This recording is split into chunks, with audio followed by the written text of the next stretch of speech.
Gilles Paris, bonjour. Bonjour. Bonjour Gilles, donc nous sommes ici avec un livre, je dirais magnifique parce que ce bouquin, moi j'ai beaucoup aimé. D'abord la couverture, inventer les couleurs, et de la couleur il y en a. Donc les illustrations sont d'Aline Zalco. On rappelle que tu es l'auteur de l'autobiographie d'une courgette. On s'est vu récemment pour un recueil de nouvelles, La lumière est à moi. Et là c'est ton premier livre consacré à la jeunesse. Alors ça veut dire que tu as bien sûr gardé une âme d'enfant, mais tu avais envie aussi de raconter une histoire pour quelqu'un ou pour des enfants en général? Pour des enfants au sens large, je crois qu'en fait tout ce que j'ai écrit auparavant m'a emmené peu à peu en fait à écrire un livre pour la jeunesse. J'en rêvais depuis longtemps, un peu comme le livre de nouvelles d'ailleurs, parce que j'écris des nouvelles depuis très longtemps et quelque part, j'ai gardé ce langage d'enfant que j'aime à hauteur d'un enfant de 9 ans, 10 ans, qui a fait le succès d'autobiographie d'une courgette. Et c'est vrai que voilà, j'avais très envie, mais je crois que pour un écrivain, à un moment donné, tout ça, ça se passe par le biais d'une rencontre. Et ça a été une rencontre importante pour moi avec une éditrice de chez Gallimard, Colline Faure-Poiret, qui à la fois m'a offert un recueil de nouvelles sur un plateau, qui n'est pas un genre facile à défendre, et il m'a proposé également, dans la foulée, de faire un livre pour la jeunesse. Donc on a regardé un petit peu les nouvelles que j'avais écrites, on en a choisi une qui lui semblait bien adaptée pour un public d'enfants à partir de 10 ans, et on a commencé à travailler ensemble sur ce projet.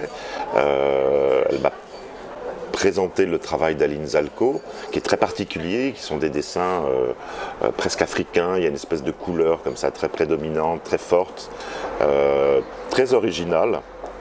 Je trouve que d'ailleurs, dans tout ce que j'ai vu en livre jeunesse, il n'y a rien de semblable, en tout cas sur l'illustration, sur la forme d'illustration. Et donc, on a travaillé chacun un peu dans notre coin, moi en recorrigeant le texte, et puis elle, en s'inspirant du texte pour l'illustrer.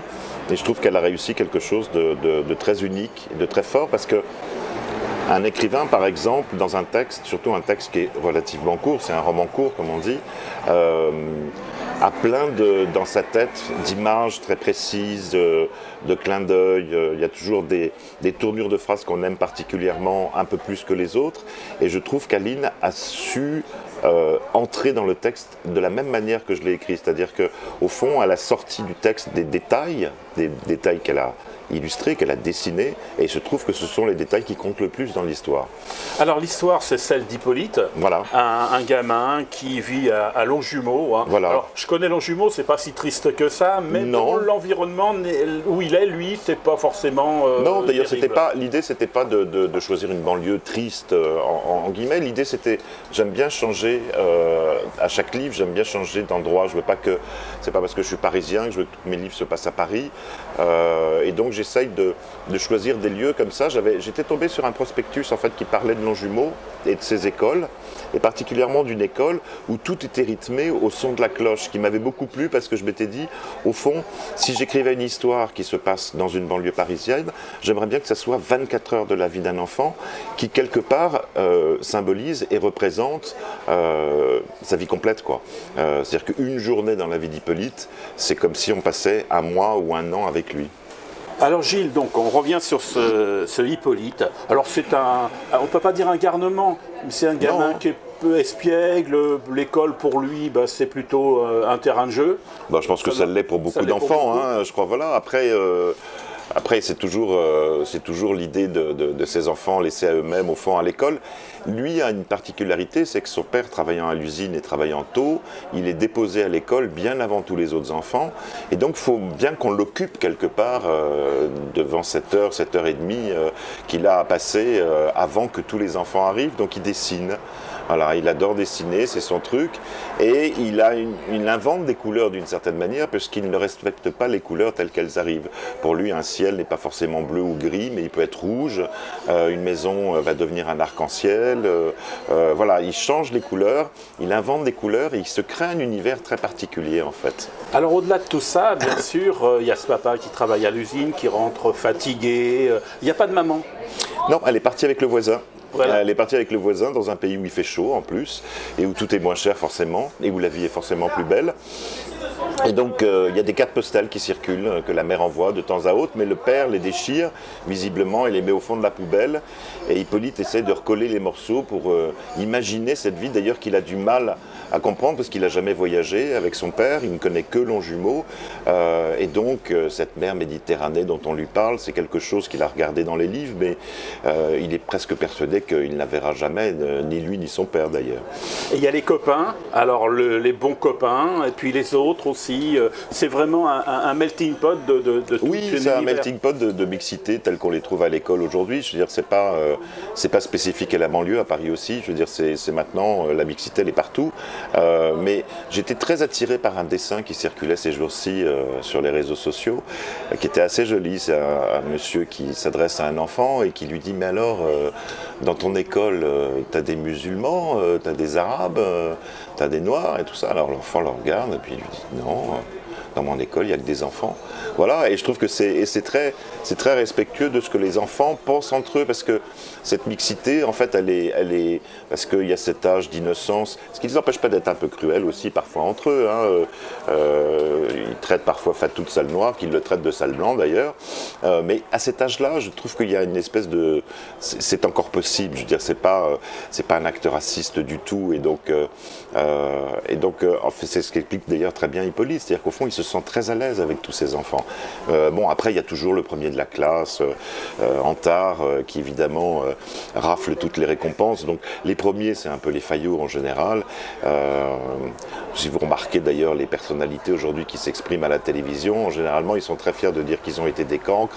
Ils sont rarement fiers de dire qu'ils ont été un premier de la classe. Alors ce livre, c'est aussi un partage de tendresse avec les copains, Ouais. avec ce papa aussi, Ouais. qui somme toute semble à la fois dans le livre absent et présent. Oui, parce qu'en fait, il le voit assez peu, comme on le devine, c'est-à-dire qu'il le voit le matin comme ça. Il ne faut pas qu'ils se rendorment ensemble parce qu'ils doivent aller chacun très tôt, le père à l'usine, lui à l'école, donc ils n'ont pas beaucoup de temps pour eux. Et puis le soir, quand ils rentrent, on suppose plus ou moins d'ailleurs que Hippo lui fait aussi un peu le repas du soir et s'occupe de ça. Donc, et il passe un moment avec son père qui est assez fatigué, qui se retire assez vite. Donc, au fond, on sent qu'il y a quand même une espèce de complicité.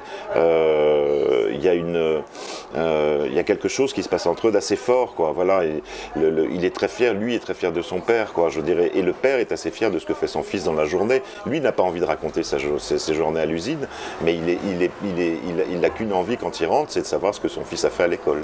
Et les moments de tendresse, il y a un moment que j'aime bien, c'est quand il se met la tête sur son épaule, et puis que la patte d'ours, c'est Oui, côté, ben pour les...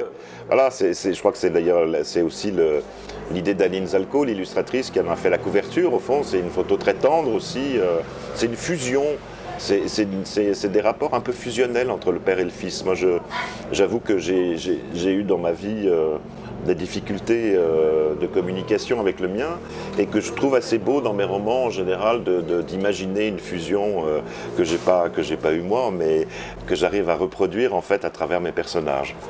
Voilà, un livre à lire pour soi, même si on est grand, pour retrouver des odeurs, des saveurs de l'enfance. Je pense qu'évidemment, c'est un livre pour la jeunesse à partir de 10 ans, mais j'étais il n'y a pas longtemps à Amiens, à la librairie Martel, et on avait fait un atelier de coloriage, donc il y avait beaucoup d'enfants, et donc les parents étaient là, ou les grands-parents, ceux qui accompagnaient en tout cas les enfants, et donc ils ont eu le temps, pendant tout le coloriage qui a duré une petite heure, de lire tranquillement le livre. Alors c'était assez joli, ils étaient tous dans un petit coin de la librairie, et les parents qui avaient 30, 40, ou les grands-parents qui avaient 70, 80, se sont mis à lire le livre et à l'apprécier beaucoup. Je crois que c'est toute génération confondue. Au fond, finalement, on sait que les parents qui font lire des livres jeunesse à leurs enfants aiment bien les lire avant, pour un peu savoir ce que leurs enfants lisent en général.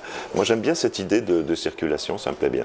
Voilà, c'est une bonne idée d'ailleurs de lire ce livre et puis de mettre une boîte de crayons de couleur ou de feutres de couleur pour s'amuser à mettre justement de la couleur dans la vie. Oui, et puis la couleur, pour moi, c'est un synonyme de... C'est une image, évidemment, aussi dans le livre. C'est le symbole, pour moi, de la différence, quoi, de la tolérance. Merci, Gilles Paris. Inventer les couleurs, signé Gilles Paris, donc, et illustration d'Aline Zalco. C'est publié chez Gallimard Jeunesse, Giboulet. Giboulet, absolument. Merci à vous.